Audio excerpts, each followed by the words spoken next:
Hello friends, കറി സാഗയിലേക്ക് എല്ലാവർക്കും സ്വാഗതം. ഇന്ന് നമ്മൾ ഒരു അവിയലിൻ്റെ റെസിപ്പിയാണ് നോക്കണം. അവയിലിപ്പോൾ എല്ലാവർക്കും അറിയണ ഒരു സംഭവമാണ്. ഞാൻ അതിനായിട്ട് ആദ്യം ഒരു പാത്രം എടുത്ത് വെച്ചിട്ട് ഒരു 1/4 കപ്പ് ചേന ഇട്ട് കൊടുക്കുന്നുണ്ട്. അതിലേക്ക് തന്നെ ഒരു ക്യാരറ്റ്, അതും ഒരു 1/4 കപ്പ് വരും.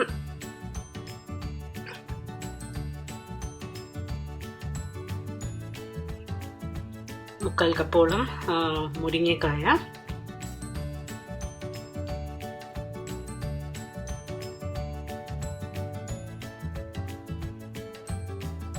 അതേപോലെ തന്നെ നീളത്തിൽ അരിഞ്ഞു വെച്ചിരിക്കുന്ന കുമ്പളങ്ങ,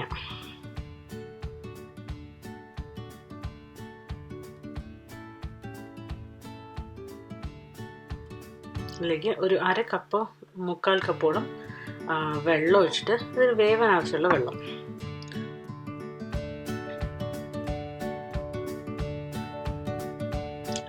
കുറച്ച് ഉപ്പും,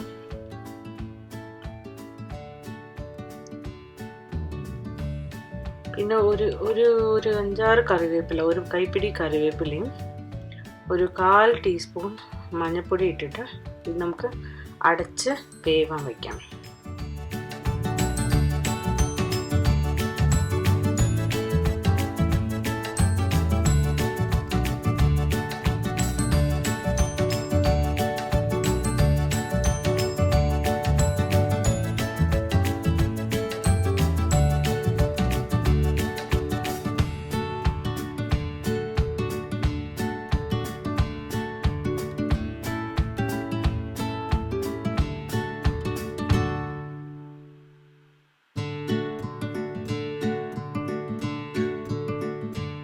ഇതിനിരുന്ന് വേവട്ടെ. ഇതൊരു 10 മിനിറ്റോളം, 5-10 മിനിറ്റോളം ഇതിരുന്ന് വേവും.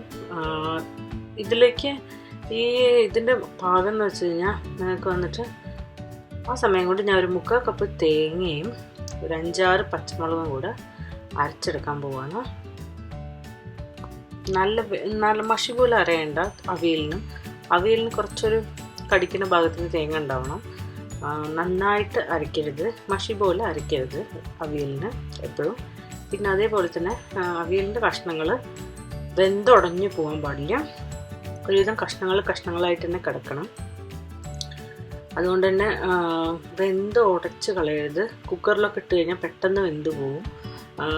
അപ്പം അവിയൽ അത് നന്നായിട്ടുണ്ടാവും, പക്ഷെ അത് വേറൊരു അവിയൽ പുളിങ്കറി എന്നൊക്കെ പറയും, അതുപോലെയാവും. നമ്മൾ സദ്യക്ക് കിട്ടുന്ന അവിയലിൽ പക്ഷെ കഷ്ണങ്ങൾ തനിയെ കിടക്കണം. അതാണ് അവിയലിൻ്റെ പാകം. അതിപ്പോൾ ഞാനൊന്ന് നോക്കുകയാണ്, വെന്തോന്ന് നോക്കി. ആയിട്ടില്ല, അടച്ച് വെച്ച് ഒന്നും കൂടെ തിളയ്ക്കാൻ വിടുകയാണ്. നന്നായിട്ട് വന്നിട്ടുണ്ട് ഇപ്പോൾ.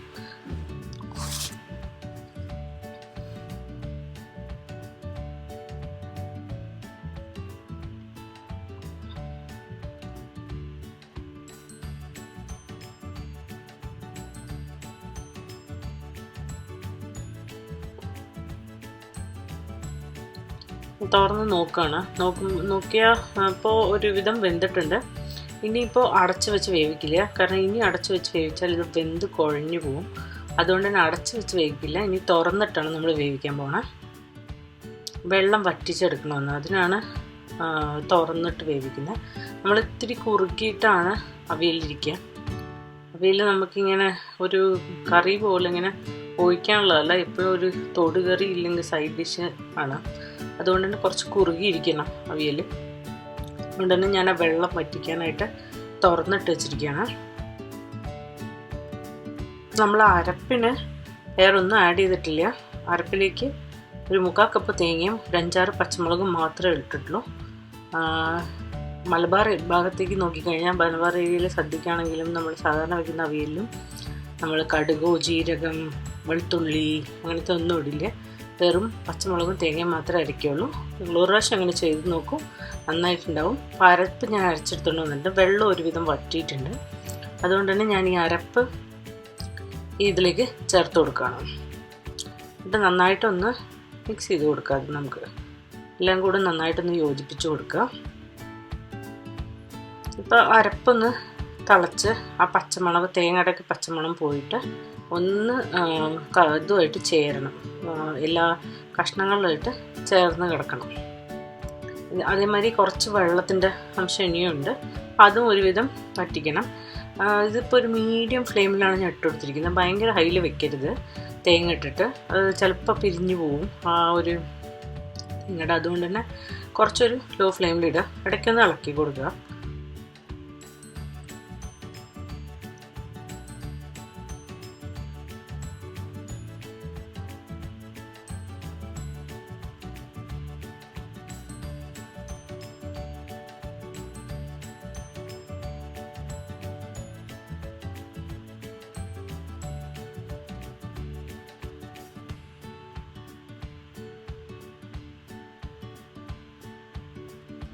ഇപ്പോൾ ഒരുവിധം ആയിട്ടുണ്ട്. ഒരു മിനിറ്റ് 2 മിനിറ്റും കൂടെ ആയിക്കഴിഞ്ഞാൽ നമുക്ക് ബാക്കിയുള്ള കാര്യങ്ങളും കൂടെ ചേർത്ത് കൊടുക്കാം.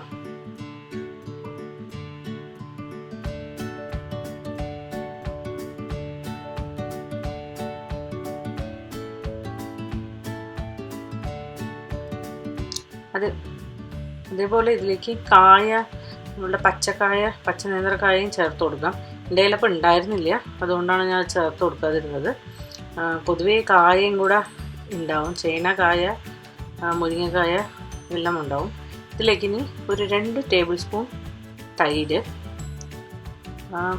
ഭയങ്കര പുളിയുള്ള തൈര് ഇടരുത്, എന്നാൽ ഒട്ടും പുളിയില്ലാത്തത് ഇടരുത്. ഒരു മീഡിയം പുളിയുള്ള തൈര് ഒഴിക്കണം എപ്പോഴും.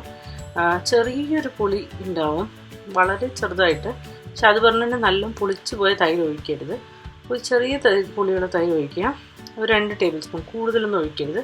ഞാൻ ലോയിലേക്ക് വെച്ചു, ഇല്ല ഓഫ് തന്നെ ചെയ്തു സ്റ്റൗവ്. കാരണം ഓൾറെഡി അതിൽ ചൂടുണ്ട്. അതിലേക്ക് ഒരു 2 മിനിറ്റ് തന്നെ വേണ്ട, തൈരൊന്ന് ചേർന്നിട്ട് പച്ചത് പോകണം.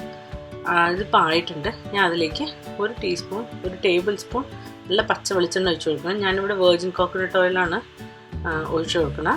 നിങ്ങൾക്ക് വന്നിട്ട് നല്ല സാധാരണ പച്ച വെളിച്ചെണ്ണ വേണമെങ്കിൽ ഒഴിച്ചു കൊടുക്കാം. പക്ഷേ ഇത് മറക്കരുത്, ഇതെന്തായാലും ചെയ്യണം. ഇതാണ് അവിയലിൻ്റെ അവസാനത്തെ ആ ഒരു ചേർന്നിട്ട് ആ ഒരു പ്രത്യേക രുചി കൊടുക്കും അതിന്, അവിയലിന്. അതുകൊണ്ട് തന്നെ പച്ച വെളിച്ചെണ്ണ ഒഴിച്ചു കൊടുക്കാൻ മറന്നു പോകരുത്. അവസാനം ഒരു പിടി കറിവേപ്പിലയും കൂടെ ഇട്ട് കൊടുത്തിട്ട് നമുക്ക് വാങ്ങാം കേട്ടോ. കഴിഞ്ഞ് ഇത്രയേ ഉള്ളൂ അവിയൽ. വളരെ കുറച്ച് ഇൻഗ്രീഡിയൻസേ ഉള്ളൂ ഇതിൽ. നിങ്ങൾക്ക് എല്ലാവർക്കും ഒന്ന് ഇഷ്ടമായി എന്ന് വിചാരിക്കണം. ഇത് ഉറപ്പായിട്ടും ട്രൈ ചെയ്ത് നോക്കുക. ഇത് വളരെ എളുപ്പമാണ് ഉണ്ടാക്കാൻ, പക്ഷെ എന്നാൽ ഭയങ്കര രുചിയാണ്. നിങ്ങൾക്ക് വീഡിയോ ഇഷ്ടമായെങ്കിൽ ഈ ചാനൽ ഒന്ന് സബ്സ്ക്രൈബ് ചെയ്യുക. അതേപോലെ ഈ വീഡിയോ ചാനലും നമ്മുടെ ഫ്രണ്ട്സ് ആൻഡ് ഫാമിലി ആയിട്ട് ഒന്ന് ഷെയർ ചെയ്യുക. Thank you.